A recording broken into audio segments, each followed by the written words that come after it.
We're back babies. Hello. Now we're back.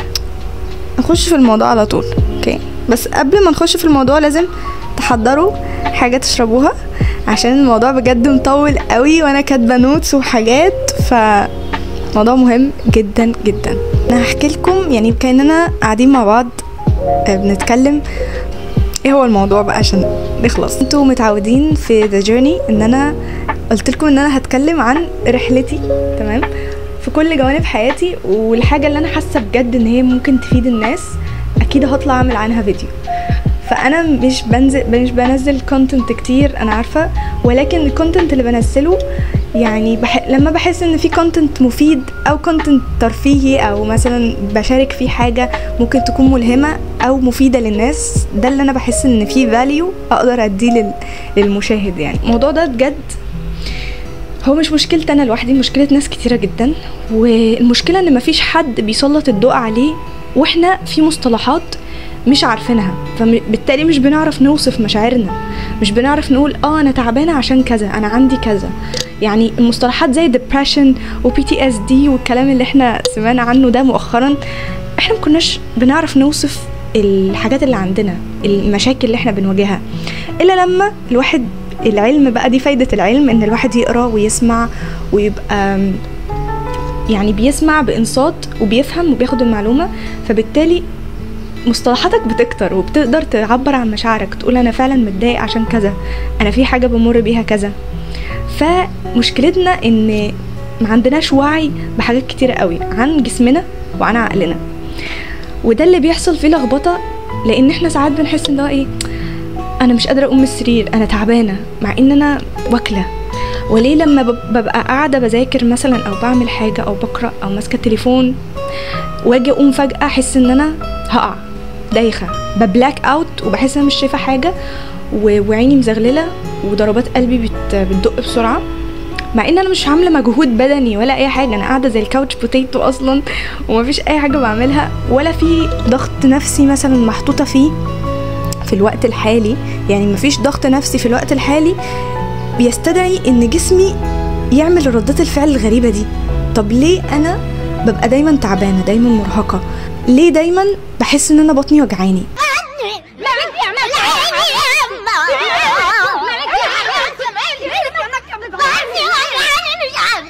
ليه دايما تلاقوا الناس بتقولك ايه، انا عندي قولون عصبي، ودي اكتر حاجة مشهورة ما بين الناس، انا عندي قولون، انا دماغي مصدعة دايما، بحس بدوخة كل ما بقوم، تنميل، وجع في جسمي بدون سبب كأن حد ضاربني. يعني طب ليه الواحد بيبقى عنده حاجات ملهاش تفسير وملهاش مسميات يقدر يعبر بيها عن نفسه ويفهم فعلا مشكلته دي ايه ويقدر يحلها ويقرأ عنها ويبقى واعي بيها؟ فعشان كده انا يعني اكتشفت حاجة جميلة جدا امبارح وحابة ان انا اشاركها معاكم، عشان شايفة ان هي مفيدة جدا جدا. كنت بسمع بودكاست، هو ما كانش بودكاست، هو كان لايف ستريم لواحد اسمه دكتور كي. دكتور كي هو ما اسموش دكتور كي، هو اسمه دكتور كانوجيا، وعامل قناة على اليوتيوب اسمها The Healthy Gamer اللي هو الجيمر الصحي يعني. فان انا اصلا يعني اول ما اكتشفت القناه دي ما كنتش متخيله ان القناه دي هتكون عن الحياه واللايف ستايل والسايكولوجي وعلم النفس طبعا والحاجات دي كلها. كنت مفكره ان هي قناه عن الجيمنج اساسا، بس لما دخلت لقيت ايه ده، المحتوى فعلا ده مفيد جدا، فليه لا ما نجرب نتفرج عليه كده ونشوف هل هنستفاد ولا لا.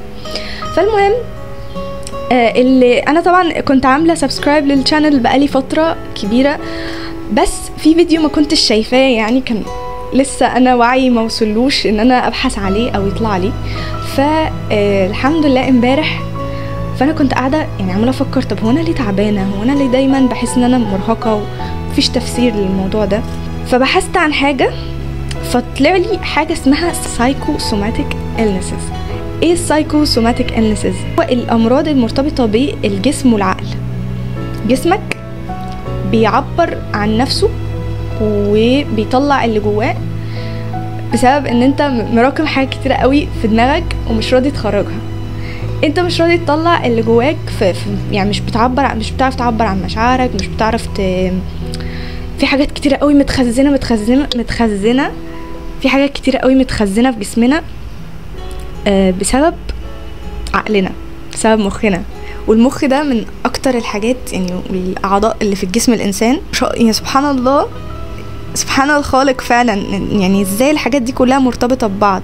ومفيش حد هيفضل بقى قاعد يفكر طيب انت عندك قولون ليه، طب ليه مثلا بتحس ان انت دايما موجوع ومتألم مع ان انت مفيش حاجه، ليه بطنك دايما وجعاك وحاسس ان انت فيه متوتر مثلا، ولما بتقوم بتدوخ والكلام ده كله. مفيش حد هيمشي وراك هيتتبع نظام حياتك ايه الا نفسك. فاللايف ستريم ده كان بيقول ان انت كان بيقول لنا يعني ان انتوا بعد الفيديو ده هتبقوا انتوا اكسبرتس لنفسكم، هتبقوا انتوا الخبراء اللي هتفهموا نفسكم وهتعرفوا انتوا فيكوا ايه وتدوروا على العلاج المناسب ليكم. فعنوان الفيديو كان You are not crazy for being sick. انت مش مجنون عشان انت تعبان، يعني انت تعبك ده مش جنان، ولا ان انت بتألف، ولا ان انت عايز attention وبتاع وكده والكلام ده كله. لا، انت الحاجة اللي انت فيك دي valid وحقيقية وانت بتمر بيها، ودي مش تجربتك انت لوحدك، لان احنا كبشر في تجارب كتيرة كلها مرتبطة ببعض. احنا كلنا كبشر حتى لو اختلفت حياتنا ففي حاجات مرتبطة بتأدي لحاجة معينة. في الفيديو ده ان شاء الله هكلمكم عن البوينتس اللي انا استفدت منها قوي في اللايف ستريم ده، ومن حاسة ان هي من اهم البوينتس اللي هتسمعوها، لانه بجد الواحد ما كانش فاهم ايه اللي بيحصل له، ليه انا بيحصل لي كده. ففي الفيديو ده ان شاء الله هنتكلم عن شويه البوينتس اللي كتبتها في النوتس بتاعتي. واول حاجه اتكلم عنها دكتور كي انه الطب الغربي دايما بيدور على العلاج السريع، اللي هو حاجه من A to Z، هو linear way of curing any illnesses. يعني ايه اللي انا قلته ده؟ يعني دلوقتي مثلا انا عندي قولون عصبي for example، فانا رحت للدكتور فاداني دواء على طول، فتح الروشتة بوم بوم بوم، خد الدواء ده اصرفه في الصيدليه. فرحت خدته وعملت كده وحاسس ان لسه المشكله ما اتعالجتش. ليه المشكله مش بتتحل على طول كده؟ لان ساعات بيكون في حاجات تانية مرتبطه بالمشكله، حاجات اسباب تانية كتيره. طبعا ده بيحل المشكله ساعات في حاجات كتيره قوي. يعني هو قال برضو ان الطب الغربي مش وحش، هو بيعالج حاجات كتيره، ولكن في حاجات زي اللي انا اتكلمت عنها دي، لما بتروح الدكتور تقول له انا عندي قولون عصبي او بدوخ فجاه، يقول لك خد فيتامينز، خد مش عارفه ايه، او لا انت تحاليلك كلها مظبوطه. طب ايه المشكله يعني لما انا تحاليلي كلها زي الفل ولسه لسه بمر بالحاجات دي كلها ومفيش علاج ومفيش اي تحسن؟ فدكتور كي كان بيتكلم عن حاجات كده، انواع للحاجات اللي احنا بنمر بيها اللي ملهاش يعني ما كانش انا بالنسبه لي ما كانش ليها مسمى، او ما كنتش عارف ايه المسمى بتاعها لا بالعربي ولا بالانجليش بصراحه. فانا معاكم في الفيديو ده يعني ان شاء الله احنا الاثنين كده هنعرف ايه المسميات للحاجات اللي احنا بنمر بيها.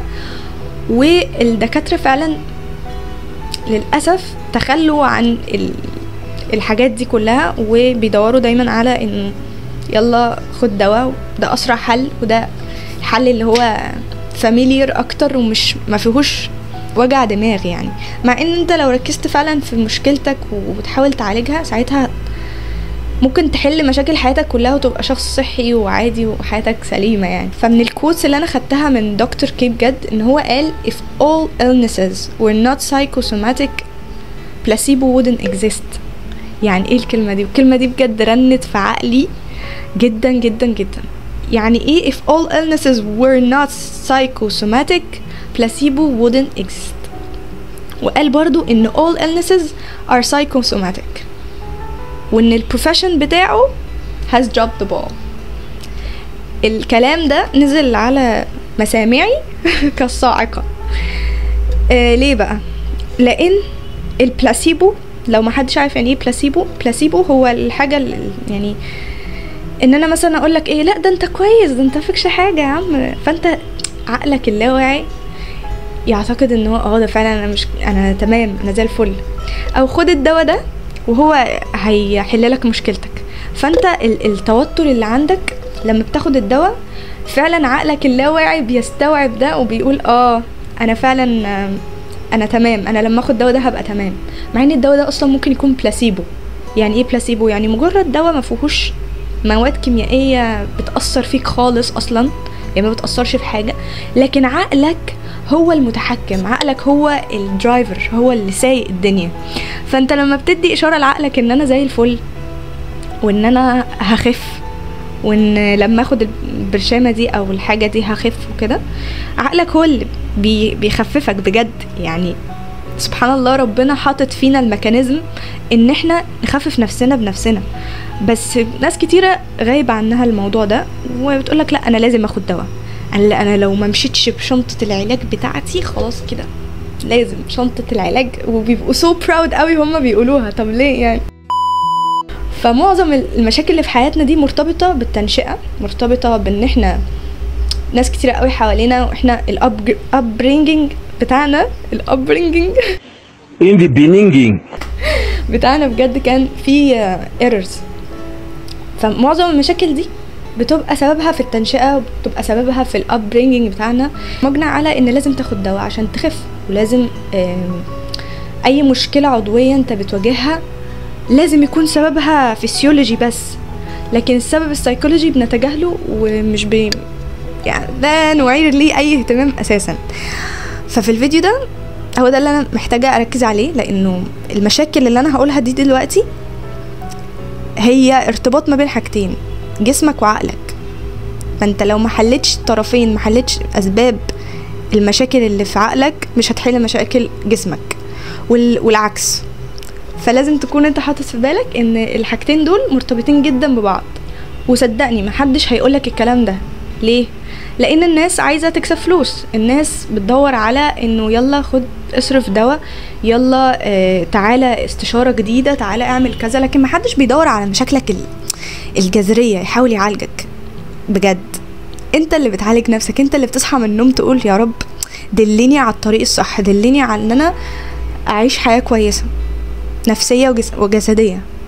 فساعتها ربنا بيبدا يبعت لك الاشارات دي، سواء في فيديو، سواء في صوره بودكاست، سواء في صوره لايف ستريم او مقاله بتقراها، بتنور في عقلك حاجه معينه انت كنت مش شايفها. تعالوا بقى ندي دلوقتي امثله لحاجات احنا بنتعرض لها. اول حاجه اسمها أليكسيثايميا.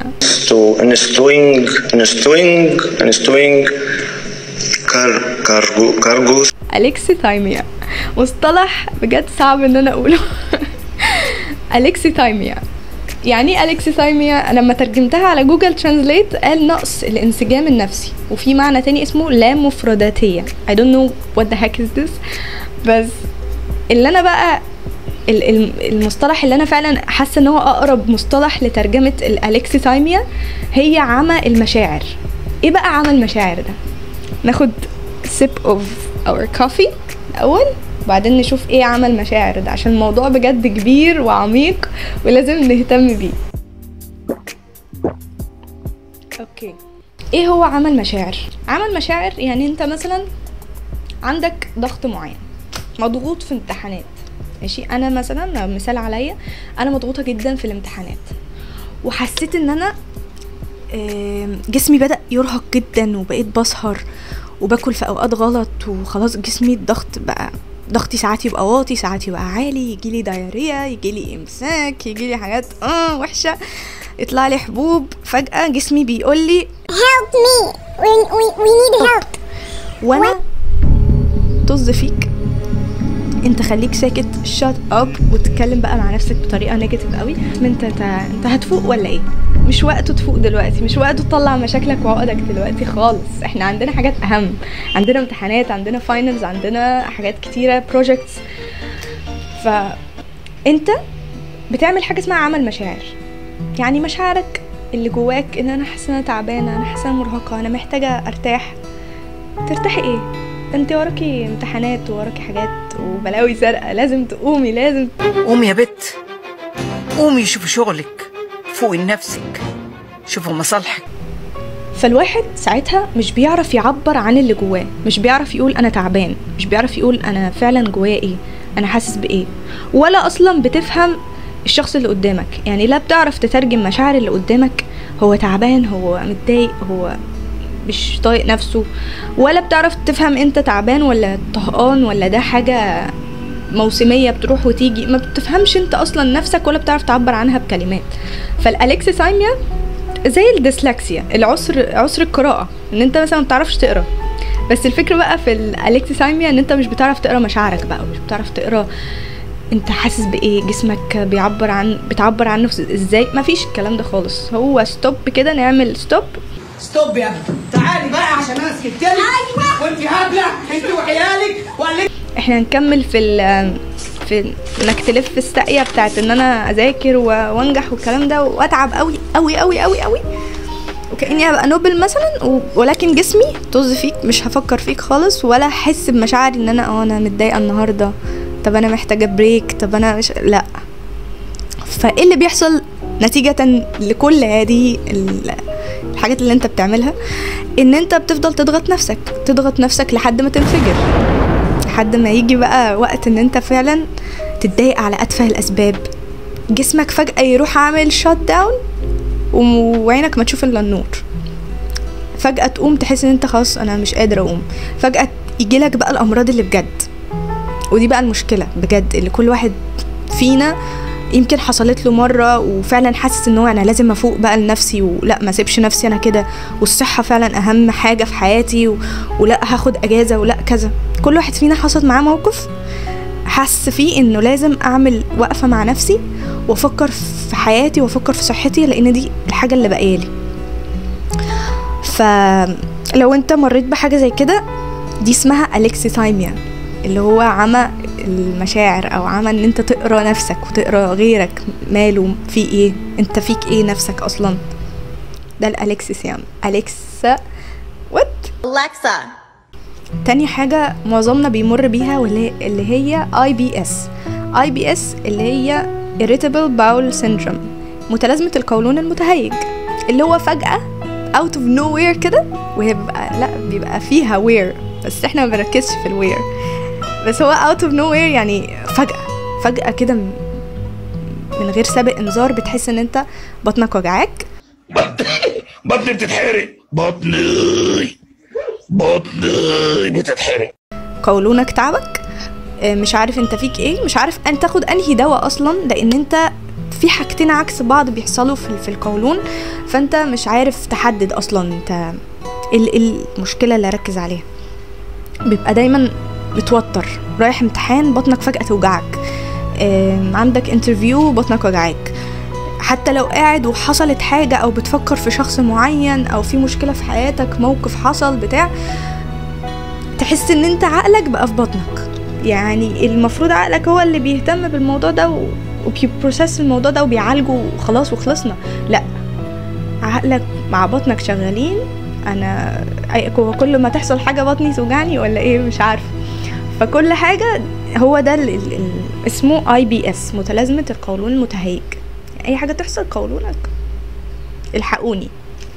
وده بيحصل نتيجة حاجات كتيرة قوي، يعني نتيجة مثلا ان بيحصل لك تراما في حياتك، فعلى طول او عايش على طول في ستريس، فانت عايش على طول في فايت اور فلايت، وحاسس ان انت على طول جهاز الانذار عندك شغال.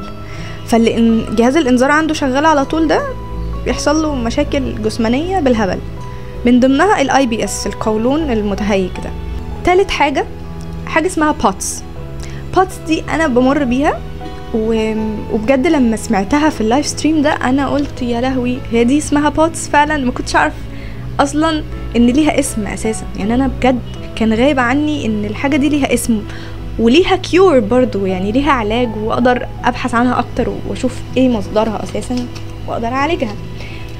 بوتس هو اختصار لكلمة postural ortho، يا ربي على المصطلحات الطبية ما بطيقهاش بجد صعبة قوي، اصعب من الصيني. باي ذا واي اللي عايز يتعلم صيني، انا عاملة اوفر رهيب جدا، مش اوفر، هو actually give away لاول 20 شخص هيقدموا او هيسجلوا في كورس اتعلم اللغة الصينية من الصفر. اللينك في البايو، اول 20 شخص هياخدوا الكورس for free. that's يعني حاجة كده ما قلتش عنها، واول مرة اقولها دلوقتي في الفيديو ده. فالحقوا الجيف اواي دي، وان شاء الله تستفادوا بيها ان شاء الله، وتنبسطوا كمان في الكورس ده، وتحسوا ان انتوا استفدتوا كمان. هو عن اللغة الصينية بتتعلموها خالص من الأساسيات، من الصفر خالص. فاللي حابب يشترك معانا في الكورس، أول 20 شخص هيقدموا هياخدوا الكورس فور فري. فدي هدية مني ليكم بمناسبة ان انا اوريدي الحمد لله خلصت الكورس على خير، وربنا يوفقكم جميعا. POTS هو اختصار لكلمة، ماشي؟ اولها postural orthostatic، بعدين كلمتين كلمة syndrome. دي صعبة قوي مش هعرف اقولها الصراحة. حاولت اقولها بس ما عرفتش معناها ايه بالعربي. متلازمة تسارع معدل ضربات القلب الموضعي. يعني ايه؟ يعني انت عارف ولا بتسأل ولا ايه؟ عارفين لما تيجوا تبقوا قاعدين في امان الله فجأة تحسوا قلبكم بيدق بسرعة، ولما بتقوموا بتزغللوا بتحسوا بدوخان، بتحسوا دوخة يعني، وبتحسوا ان انتوا في غثيان كده، وفي اعراض كتيرة قوي بتحصل لكم لما قلبكم بيدق بسرعة. بتحس ان الدنيا خلاص is collapsing بجد. وده حصلت لي قبل كده، ان انا قمت فجأة حسيت ان انا هيغمى عليا، وفي ناس فعلا بيغمى عليها. فالموضوع بجد سيريس جدا. رابع حاجة الفايبرو. بجد المصطلحات دي محدش قال لنا عنها قبل كده، ما تعلمناش لا في مدرسة ولا في اي حاجة، بس يعني هي مصطلحات طبية اكتر، فالمفروض ان اللي عارفينها دكاترة، فانا مش دكتورة فمش مش هجلد ذاتي على الموضوع ده يعني.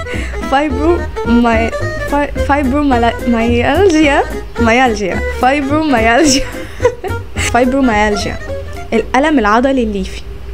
ان انت تصحى من النوم انت المفروض ارتحت في النومة دي، لا انا صاحي تعبان. طب صاحي تعبان ليه؟ ده النوم راحة، ده النوم يعني جسمك بيرتاح فيه المفروض بقى، لكن انا صاحي تعبان، صاحي مقريف، عضلاتي كلها وجعاني، كأني مضروب، كأني ما كنتش بنام، انا كأني كنت في خناقة. كل المصطلحات اللي انا بقولها دي، كل الجمل اللي انا بقولها دي اكيد حد فيكم قالها لنفسه وقالها لغيره وما عرفش سببها ايه، ولحد دلوقتي مش عارف اصلا يحلها ازاي. فعشان كده انا عامله الفيديو ده عشان نحس مع بعض بان في حاجه مشتركه كده، في commonality، وان انت مش لوحدك اللي بتمر بكل الحاجات اللي مش مفهومه دي. فاعرف مصطلحاتها وافهمها وعبر عنها وابحث فيها اكتر، وما توقفش عند الفيديو ده. لا، روح ابحث عن الحاجات اللي انا بقولها دي بجد بتمعن، وشوف ايه اكتر مشكله يعني مضايقاك وابحث فيها اكتر، وما توقفش عند فيديو واحد او شخص واحد او دكتور واحد. لا، ابحث في كذا حاجه لحد ما تحس ان انت satisfied ومشكلتك تتحل ان شاء الله. يعني كل مشكله ليها حل. بتاعتي عماله تتهز. Lord have mercy. مثلا من اعراض الفايبروميالجيا او من المشكلات اللي بتمر بالواحد، يعني مثلا الدكتور كده ادى مثال على ان شخص كان ايديه مبتوره، لكن لسه حاسس بالالم بتاع المفصل ده، او يعني الجزء اللي اتقطع ده، لسه حاسس بالالم بتاعه، مع ان يعني هو خلاص الجزء ده مش موجود. فازاي لسه حاسس بالالم بتاعه؟ فدي حاجة محتاجين سيرش توب عشان مهمة جدا جدا جدا. وبالذات بتعرفوا بقى ان سبحان الله العقل مرتبط جدا بجسم البني آدم، وان احنا لو ما عالجناش عقلنا بطريقة صحية وعالجنا نفسيتنا مش هنعرف نعالج جسمنا ابدا. سورس الحاجة في نفسيتنا، في صحتنا النفسية بتوازن طبعا، يعني بتعالج ده مع ده. اتكلمنا عن المشكلات اللي احنا بنواجهها، تعالوا بقى نتكلم عن ازاي نحل بقى الحاجات دي كلها.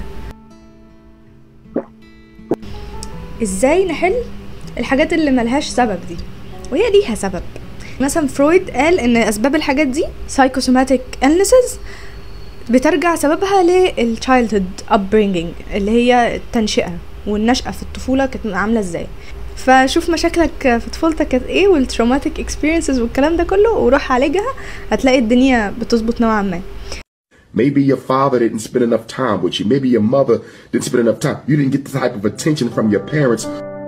بس it's not enough. يعني برضو دي مش حاجة كافية. لا، لازم اللايف ستايل بتاعك والجسمك لازم تعالج برضو الموضوع بشكل فيسيولوجي، مع ان انت تعالجه بشكل نفسي.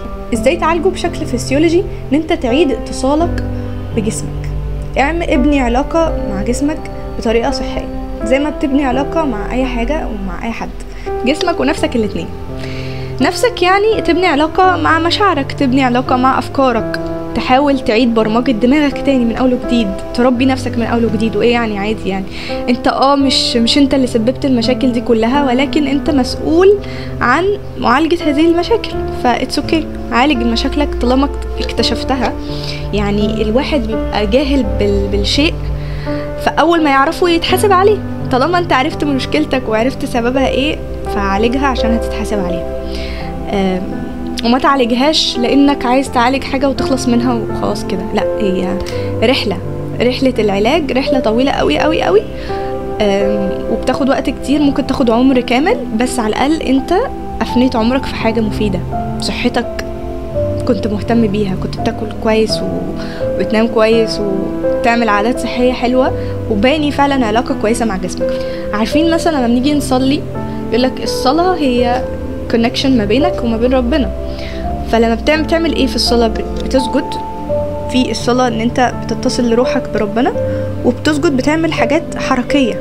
فسبحان الله انت بتدمج حاجتين مهمين جدا، وهو ده السايكو سوماتيك يعني كيور بجد. من ضمنها الصلاة. لما بتصلي وبتسجد وبتطلع وكده، انت بتحرك يعني الدورة الدموية عندك، وكل الحاجات اللي ملهاش سبب دي بتتعالج، لان انت بتعالج علاقتك تاني بروحك، علاقتك بربنا، علاقتك بجسمك. فبتحس بجسمك. لازم ان انت اول حاجة تفكر فيها ازاي احس بجسمي اصلا، لان في ناس مش متصلة اصلا بجسمها. تيجي تقول لها طب انت حاسس بوجع فين؟ مش عارف. طب انت متألم في انهي جزء مثلا من جسمك؟ مش عارف. لازم تعيد احساسك بجسمك. هو طبعا من الحاجات اللي ذكرها دكتور كي مش الصلاة، ولكن ذكر حاجات نابعة من خبرته ومن ثقافته برضو. فذكر حاجة زي اليوجا والتاي تشي تشوان. فايدة انك تكون بقى ايه دارس لغة وكده. anyways انا مش بفلكس ولا حاجة، بس هي اسمها مش تاي تشي ولا تاي تشر، لا هي اسمها تاي دي تشوان. التاي دي تشوان واليوجا والمديتيشن من الحاجات اللي قال عليها دكتور كي ان هي فعلا اثبتت علميا ان دي حاجات بتعالج السايكوسوماتيك illnesses. قالك ان الواحد وهو بيعمل الحاجات دي ما يركزش خالص على ان انا عايزه ابقى فلكسبل وعايزه اعمل الحركه الواو وعايز جسمي يبقى 6 باكس وبتاع وترايسبس وبايسبس والكلام الجميل ده كله. انك لو عايز فعلا تعالج المشاكل من كده ما تركزش على الشكل في البدايه اتليست. يعني لو عايز الشكل حط فلتر وخلاص والدنيا هتظبط يعني. لكن طالما انت عايز تعالج المشكله من اصلها، لازم تركز على انك ازاي تحس بجسمك. يعني مثلا في التاي دي تشوان ساعات مثلا بتعمل حركة اسمها معبو اللي هي حركة الحصان، انك تعمل سكواتنج كده زي الحصان. حركة المعبو انت بتبقى واقف فيها مثلا عشان يتدربوا عليها، بتقف مثلا فيها بتاع دقيقتين مثلا، بتبقى موضوع صعب قوي، جسمك بيبدأ يترعش. عارفين لما جسمك يبدأ يترعش في التمرينة دي، اعرف ان انت بدأت تحس بجسمك، بدأت تعرف انا عضلاتي هي اللي بتتحرك، انا انهي عضلة في جسمي بتتحرك وبتتطور دلوقتي. فكل ما تطور علاقتك بجسمك عن طرق يعني بطرق رياضية مثلا زي اليوجا او التاي دي تشوان او اي تمرينة بتعملها، سواء بتروح جيم او كده، بس لازم لازم لازم يكون الموضوع مش مجرد رياضة عشان شكل، او انا رايح الجيم عشان كده. لا، انا رايح الجيم عشان احس بجسمي فعلا. لو حاجة وجعاني اوقف التمرينة. تنفس من الحاجات اللي بننسى نعملها واحنا بنتكلم، واحنا على طول بننساها، ومن الحاجات الكروشل بجد. يعني الواحد لما بيتنفس بعمق، التنفس ده ليه فيديو لوحده بجد بجد. يعني لما بتتنفس بعمق فعلا كده، تحس ان انت عقلك بيدخل فيه اكسجين، عقلك وجسمك وخلاياك تدخل فيها الاكسجين تاني وبتتجدد. فده بيزود عندك حاجة اسمها المرونة العصبية. ايه هي المرونة العصبية؟ المرونة العصبية هي قدرة خلاياك، قدرة اعصابك على انها تعيد تجديد نفسها بنفسها، من الحاجات المهمة جدا جدا جدا في حياتنا. ولو قوينا neuroplasticity بجد عندنا بجد ممكن ما تحتاجش أدوية تاني في حياتك. فانت دور على الحاجات اللي بتخلي عندك مرونة عصبية أكتر. يعني مثلا اتجرحت، جسمك يهيل بسرعة، جسمك يخفف نفسه بسرعة، جسمك بيقدر يتكيف مع أجواء كتيرة وحاجات مختلفة، يقدر يظبط نفسه حتى لو تحت ضغط. عقلك مش بيربط الموضوع ده بجسمك. فالنيوروبلاستيسيتي من الحاجات المهمة جدا جدا جدا. النيوروبلاستيسيتي ازاي بتزيد في جسم الإنسان؟ عن طريق الحركة، انك تتحرك أكتر. ودي من الحاجات فعلا، يعني لو عارفين انه الناس بتوع شرق آسيا بجد بيعيشوا لأعمار طويلة جدا. يمكن الله أعلم، أنا مش عارفة، ولكن يمكن من سبب ان هما بيعيشوا فترة طويلة بعد ان هي قدرة ربنا، يعني انه ممكن يكون النيوروبلاستيسيتي عندهم عالي جدا، اللي هي المرونة العصبية، لان هم بيتحركوا جدا، بيتحركوا كتير. يعني انا فاكرة لما رحت الصين وكده، فاحنا كنا طالعين في الجبل وبتاع، ولقينا ناس ما شاء الله عواجيز، يعني اللي زيهم هنا مثلا تلاقيه مثلا مش قادر اقوم، لا ناولني الريموت، تلاقيه مش عارفه ايه، لا ما شاء الله يعني صحتهم ما شاء الله ما شاء الله، طالعين الجبل معانا ومبسوطين وعمالين يغنوا ويعملوا حركات، يعملوا تاي دي شوان والكلام ده كله. فناس لذوذه جدا، فعشان كده يمكن بيعيشوا فتره طويله، لان عندهم نيوروبلاستيسيتي عاليه جدا، فجسمهم بيقدر يعالج نفسه بنفسه. مش لما بيتعبوا خلاص كده انا دي اخرتي، انا هشوف ربنا خلاص كده، انا هقابل رب كريم شكرا. لازم نغير معتقداتنا عن الامراض، لازم نغير معتقداتنا عن الادويه، عن ازاي اعالج نفسي بنفسي، لان كل الحاجات دي بتاثر في علاقتنا مع جسمنا، وبتاثر في علاقتنا مع اللي حوالينا كمان. فاكسر الانماط دي كلها، اكسر الانماط بتاعت انك معتقد ان الدواء ده هو اللي هيخففني، ان لما اخد الدواء ده خلاص كده هي دي الحبايه السحريه اللي هتغير حياتي، هتعالج جسمي وهتعالج نفسيتي ومشاكلي. لا بجد انا بقول لكم لا، ما تفكروش بالطريقه اللينير دي اللي هي اللي احنا اتاثرنا بيها من الغرب. ديليت بجد، ونعيد تاني فكرة ان احنا نركز على ثقافتنا شوية الحلوة. ازاي نعيد تاني احياء هذه المعتقدات الجميلة والثقافة التحفة دي؟ من ضمن الحاجات اللي دكتور كي قالها الايروفيديك ميديسن او الايروفيديك دايت. ايه الايروفيديك دايت؟ طبعا كلمة دايت مش معناها ان انا بقطع الاكل عشان اخس. انا عامله دايت مخصوص ليا. الكيتو ده يعني ان انا اكل كل الاكل، واللي يقول لي ما تاكليش ابقى انا كيتو. ده المفهوم الخاطئ. لا، كلمة دايت معناها way of eating، ان انا طريقة اكلي ازاي، ده الدايت فعلا. فالايروفيديك دايت او الايروفيديك ميديسنز اللي هي طب الاعشاب، ولكن اللي هو نظام الطب التقليدي في الهند، يعني ده سبيسيفيكلي يعني طب الاعشاب او الطب التقليدي اللي هنلاقيه طبعا في كل الحضارات في العالم. هنلاقيه في حضارة الصين، هنلاقيه في حضارة الهند، هنلاقيه في الحضارة المصرية القديمة، هنلاقيه حتى بعد ما جه سيدنا محمد عليه الصلاة والسلام كان في طب نبوي اللي هو الطب بالأعشاب. هنلاقيه في الحضارات اللي ليها عمق كده تاريخي. فالحاجات دي الطب الغربي لا يا عم، احنا عايزين نكسب فلوس، طب تقليدي ايه وكلام خزعبلات بقى ووهو والكلام ده. لا، هم عايزين رأسمالية والكلام ده. فالطب التقليدي ده بيساعد جدا فكرة النيوروبلاستيسيتي، المرونة العصبية. من أشكال الطب التقليدي الأعشاب أثبتت علميا إن هي مش بتشفي المرض أو مش بتقضي على المرض أو أي مرض بالكامل. يعني هي مش كيور ثابت، مش اللي هي هتستهدف هذه الخلية فالدنيا هتتظبط. لا، الأعشاب بتقوي النيوروبلاستيسيتي. يعني ايه؟ بتقوي من المناعة، بتقوي من المرونة العصبية. فبالتالي لو انت اصلا عندك مرونة عصبية مش هتحتاج دواء اساسا، انت جسمك هيعيد بناء نفسه بنفسه، هيعيد شفاء نفسه بنفسه. فالحاجات دي الاعشاب بتقوي المناعة، بتزيد من قدرة الجسم على انه يساعد نفسه. زي مثلا ما يكون عندك طالب ذكي، انت مش بتديله المعلومة على طول، لا بتديله تدريب يقوي عقله، بالتالي اي معلومة يواجهها او اي سؤال يواجهه بعد كده هيقدر يحله بنفسه، لان هو اوريدي عنده البيسكس. فطالما هو اوريدي عنده البيسكس هيحل اي حاجة.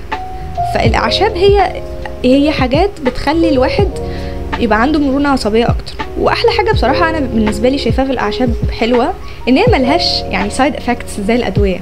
يعني لو خدت مثلا يعني مثال عشبة زي الاشوجندا او كده، وطبعا دي الحاجات دي بتتاخد في الهند والكلام ده مشهورة اكتر كمان.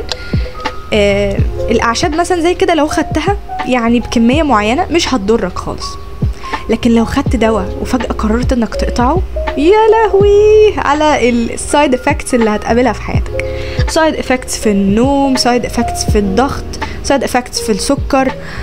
ودي عن تجربة، لان انا بشوف قدامي ناس بتاخد ادوية وايه اللي بيحصل لهم لما بيقطعوا الدواء ده، كأن هم يعني كأن جسمهم كان مش هو جسمهم في ربنا خالق فيه الهبة دي او الجفت ده ان انت تبقى قادر تخفف نفسك. لا، انا هعتمد وهتكل على الدواء ده. فلما بتقطعه جسمك بيقول فين الشخص، فين اللي انا كنت معتمد عليه عشان يقوم جسمك تاني ويخففك؟ لا، مش موجود. فجسمك بيحصل له كراش اوت، يروح بقى ايه، اعراض الجانبيه تبدا تظهر. فاحلى حاجه في الاعشاب ان ملهاش اعراض جانبيه زي الادويه. طيب اختصارا للفيديو ده، انا عارفه ان انا طولت في الكلام جدا جدا جدا، ولكن يا رب تكونوا استفدتوا. لازم تركز على حاجتين: الجانب الفسيولوجي من حياتك والجانب النفسي، السايكولوجي والفسيولوجي مع بعض، ما ينفعش تسيب واحد فيهم. يعني وانت بتتدرب وانت بتصحى من النوم تعمل تمارينك وبتحس بجسمك ومشاعرك والكلام اللطيف ده كله، لازم تعالج الحاجات اللي عندك نفسية. لازم تركز وتفوق، انا ايه اللي حصل لي في حياتي ادى لده، ايه فعلا المشكلة اللي انا المفروض اركز فيها، مش اللي الناس بتقولك انت فيك كذا عشان كذا، إيه انت وشك اصفر النهاردة، انت تعبان كده ليه بتاع. لا، انا اضرب نفسي، انا عارف انا مشكلتي فين. ومش شرط تروح يعني مش شرط تروح تقول لحد او تاوفر شير مع حد ان انت عندك المشكله دي. لا، روح لحد متخصص، روح لسايكولوجيست، روح لثيرابيست، روح لحد بيفهم في السايكوسوماتيك إلنسز. فدي نصيحتي ليكم ومشاركتي لرحلتي مع فهمي لإيه اللي انا بمر بيه بجسمي ونفسيتي، وليه فعلا في حاجات انا مش قادره افهمها، حاجات فعلا بمر بيها مش عارفه اعبر عنها. فانا بحب اشارك معاكم الحاجات دي طالما هي هتفيد غيري، ومعظمنا بيمر بيها تقريبا.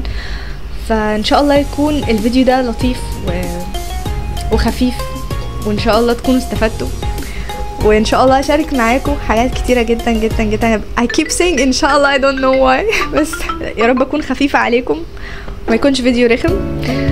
اشوفكم ان شاء الله في فيديو جديد، والسلام عليكم. باي باي.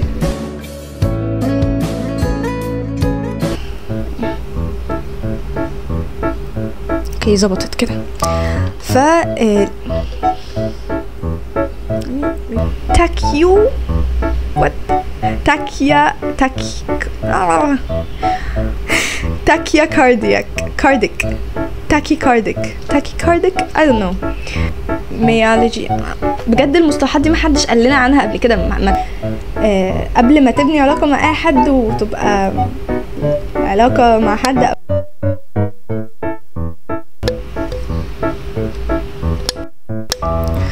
اوكي كنت خايفة تعمل ميوت